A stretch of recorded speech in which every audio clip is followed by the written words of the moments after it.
La Iglesia y las rutas de escape nazis. Las Rat Lines, o líneas de ratas, fueron las rutas de escape que siguieron altos jerarcas nazis y de los diversos fascismos y nacionalismos europeos, para escapar de caer prisioneros de los aliados al final de la guerra. Contrariamente a lo que se suele pensar, la red secreta que usaron estos jerarcas para escapar existía de antes de la Segunda Guerra Mundial. Aunque sonará muy polémico, la Iglesia Católica fue la creadora de estas redes de escape, pero esto no significó que hubiera una vinculación eclesiástica e ideológica con los fascismos, sino que se debió a una política que requiere de una explicación más extensa que desarrollaré a lo largo de este vídeo. Bienvenido a la guerra, soldado. Si te gusta este vídeo, házmelo saber dándole al like o escribiéndome un comentario. Si todavía no estás suscrito, recuerda que no te suscribes a Canis Belli así sin más. Te alistas a la aventura de la historia. También podéis escribirme un comentario para decirme de qué quieres que hable en mi próximo vídeo. Este vídeo lo he hecho a petición de un seguidor de mi canal, a quien aprovecho para mandarle un saludo. Aunque a las redes de escape que tuvieron acceso los altos jerarcas nazis y fascistas se las denomine Rat Lines, en realidad su creación es mucho más anterior y habría que remontarse a 1915, en pleno genocidio armenio y asirio perpetrado por el Imperio Otomano. Al ser los armenios y los asirios unas poblaciones mayoritariamente cristianas, con sus tratados y sus vínculos con la Iglesia Católica, ya que todos no eran cristianos católicos, sino que también predominaban los ortodoxos que tenían ciertas relaciones con la Santa Sede Romana. La Iglesia Católica emprendió una de las mayores evacuaciones humanitarias del mundo, lo que se conoce como Diáspora Armenia. El máximo responsable de dicha evacuación, a través de redes clandestinas que sacaban del Imperio Otomano a los armenios y a los asirios para darles refugio en Alemania y, posteriormente, en diferentes parroquias católicas de Europa y de América, fue el por entonces nuncio apostólico de Baviera y Prusia, Eugenio Pacelli, futuro Papa Pío XII. Las redes creadas para salvar a los armenios y a los asirios no fueron disueltas tras la Primera Guerra Mundial. Precisamente continuaron en activo para refugiar a los cristianos y refugiados rusos que huyeron del comunismo en los primeros años en que la Unión Soviética fue tomando forma. Con la formación del Tercer Reich, al hacerse Hitler con el poder en Alemania, la Iglesia debió de jugar con todas sus cartas diplomáticas para mantenerse contra el régimen, pues la doctrina nazi era anticatólica y amenazaba con perseguir al catolicismo, de igual modo que lo hizo con los judíos y con los testigos de Jehová. El ya Papa Pío XII realizó un doble juego político por la supervivencia de los católicos alemanes. La diplomacia eclesial de aquel entonces, a día de hoy, puede resultar muy polémica, pero en su tiempo fue muy efectiva.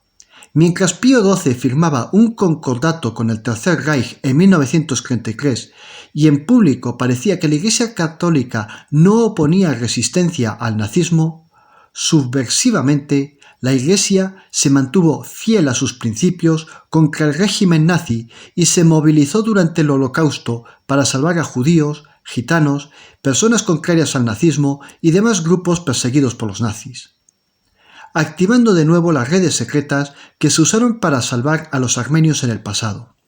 De hecho, en 1941, 5.000 judíos que estuvieron refugiados en Creta antes de que la isla fuera invadida por los alemanes, estos 5.000 judíos fueron evacuados por mar a el Vaticano y, para evitar una invasión italiana, los refugiados judíos fueron diseminados en diferentes parroquias de Roma hasta que la mafia los sacó clandestinamente de Italia.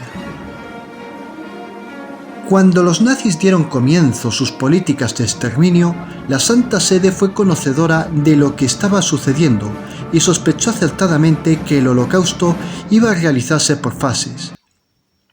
Primero, los judíos iban a ser eliminados y, Una vez que esto sucediera, los nazis darían comienzo al exterminio de católicos.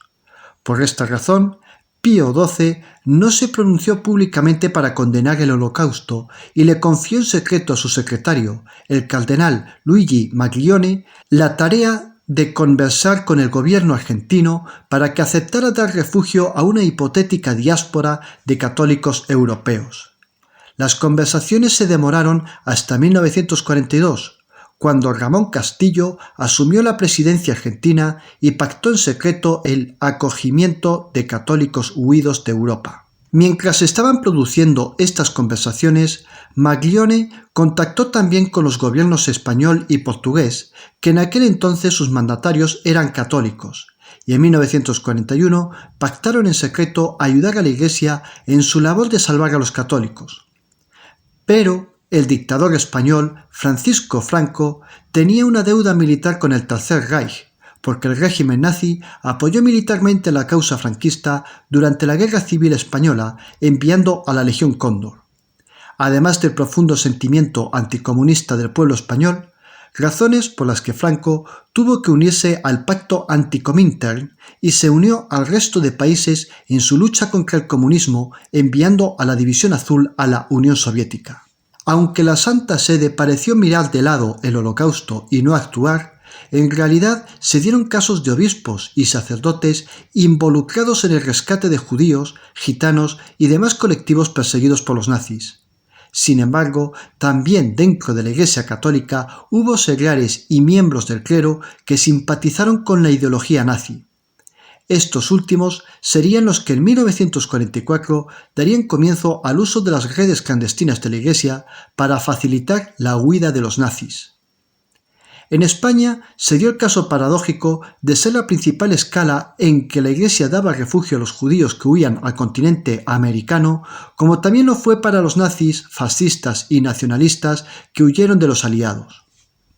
En verano de 1944, cuando después de que los aliados desembarcaran en Normandía e hicieran su rápido avance liberando Francia y Bélgica, dos católicos muy vinculados a movimientos que colaboraron con los nazis durante la ocupación, Charles Lescat, de Acción Francesa, y el belga Pierre Daye, del Partido Rexista, fueron los primeros en elaborar una red de escape para fascistas en la que estuvo vinculado el obispo argentino Antonio Caggiano.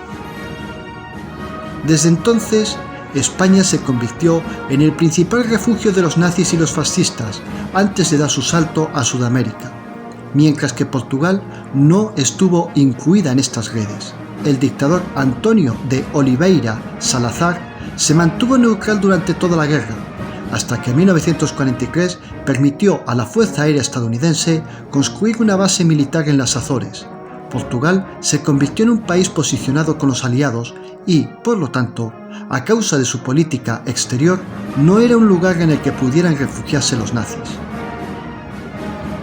Por su parte, el 19 de septiembre de 1944, Finlandia firmó el Armisticio de Moscú, por el cual el país báltico dejaba de estar integrado en la Alianza del Eje y pasaba a quedar bajo influencia aliada.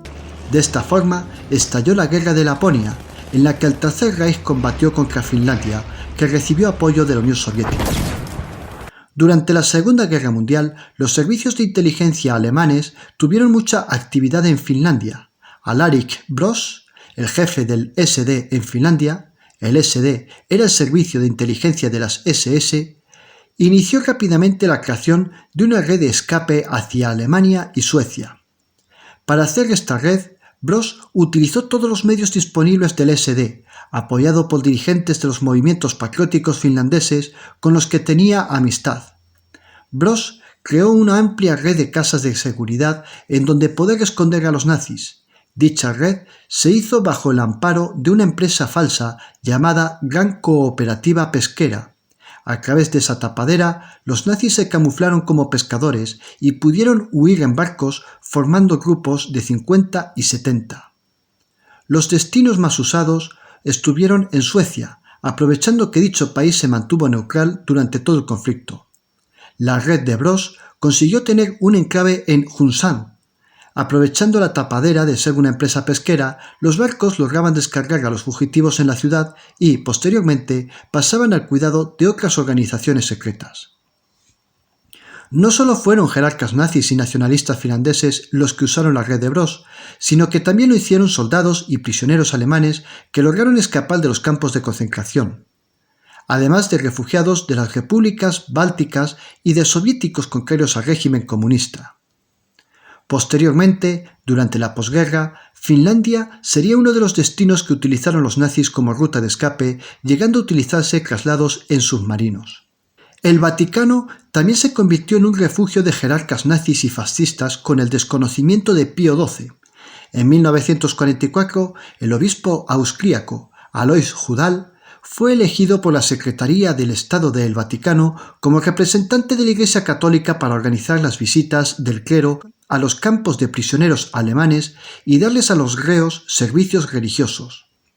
Judal se había manifestado en el pasado simpatizante del partido nazi.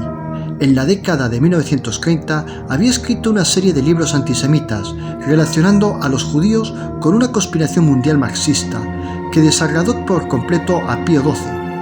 En 1938, Pío XII se cansó de que Judal apoyara abiertamente el nazismo y lo castigó a ser el rector del Instituto Pontificio Teutónico Santa María del Ánima, con sede en Roma, es decir, el seminario principal para sacerdotes alemanes y austríacos.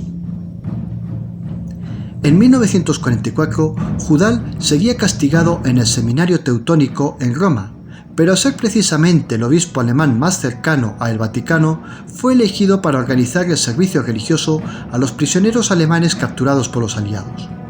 Judal aprovechó su posición para elaborar una red que sacara de los campos de prisioneros a varios nazis mediante las rutas clandestinas que tenía activadas la Iglesia y, de esta forma, varios nazis lograron escapar y llegaron a estar refugiados en las parroquias italianas y en el Vaticano antes de dar su salto a España y a Sudamérica.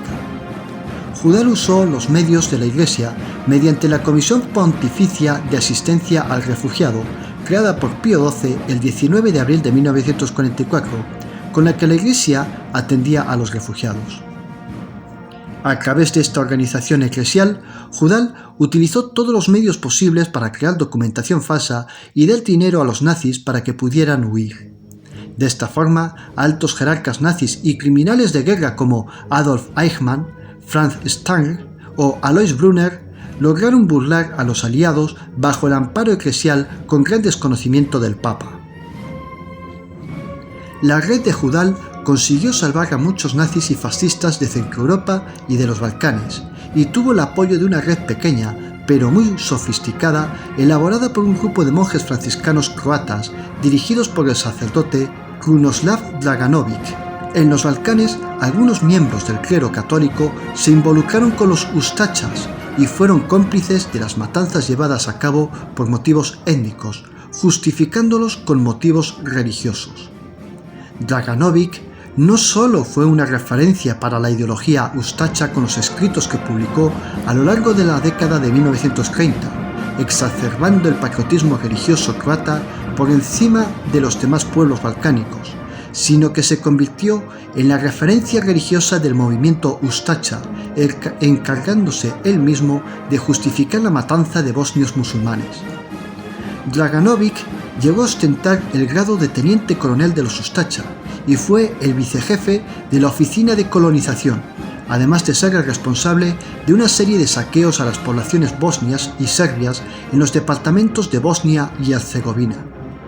En agosto de 1943, cuando entre la cúpula de los ustacha empezaron a surgir preocupaciones por el transcurso de la guerra y comenzaron las dudas de si el Eje tenía posibilidades de ganar la guerra, el dictador Ante Paveli, fundador y líder de los ustacha, envió a Draganović a Roma como representante no oficial de los ustacha, aprovechando que el sacerdote fue designado secretario de la Confraternidad de San Girolamo, y, con la excusa de ser profesor para seminaristas croatas en el Colegio Pontificio Croata de San Jerónimo, Draganović emplazó en dicho edificio el centro neurálgico de su red de escape para los ustacha y otros movimientos fascistas y jerarcas nazis.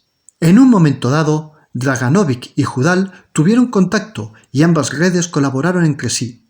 Judal estableció en Viena uno de los principales núcleos de su ruta de escape, en donde daba inicio una de las rutas de Draganović para el escape por los Balcanes, en la que estuvieron involucrados los franciscanos croatas. A medida que terminaba la Segunda Guerra Mundial, se incrementó el número de nazis que escapaban hacia Italia atravesando los Alpes o desde las rutas que partían de Viena. Esto ponía en peligro las tapaderas en Roma y, especialmente, imposibilitaba que se siguiera usando el Vaticano como escondite. Sin perder Roma como centro neurálgico, Draganović estableció Génova como punto de reunión para la mayoría de nazis y fascistas que huían de los aliados. Se estima que las redes clandestinas estuvieron en funcionamiento hasta 1950. Argentina fue el destino principal, aunque los nazis fugados se diseminaron también en Brasil, Paraguay, Chile y, al dar comienzo a la independencia de Israel, Oriente Medio también fue uno de sus destinos, siendo estos refugiados los que inspirarían el panarabismo nacionalsocialista que surgió en 1952. En 1947 se descubrió la trama de Judal, levantándose una gran polémica. Las conferencias episcopales alemana y austríaca presionaron en bloque para la destitución de Judal, pero este hizo uso de sus contactos influyentes en el Vaticano como rector del Instituto Pontificio Teutónico Santa María del Ánima. Tras 5 años de choques entre Judal y los obispos alemanes y austríacos, en 1952, Judal tuvo que dimitir de su rectoría. Judal se convirtió en el gran defensor de la amnistía y el indulto de todos los jerarcas nazis prisioneros, hasta que murió en 1963. Por su parte, Draganović fue secuestrado por espías yugoslavos en Trieste el 10 de septiembre de 1967 y trasladado a Belgrado, en donde tras un interrogatorio, Draganović decidió desvincularse de los Ustaša y, posteriormente, fue trasladado a Sarajevo para que en la Radio Nacional de Yugoslavia hiciera diversos programas alabando y apoyando a la dictadura de Tito, además de contribuir el culto al líder hacia el dictador. Si te ha gustado este vídeo, dale al like y suscríbete. También puedes escribirme un comentario para decirme qué te ha parecido o para decirme de qué tema te gustaría que hablara en mi próximo vídeo. Un saludo y que todo vaya bien.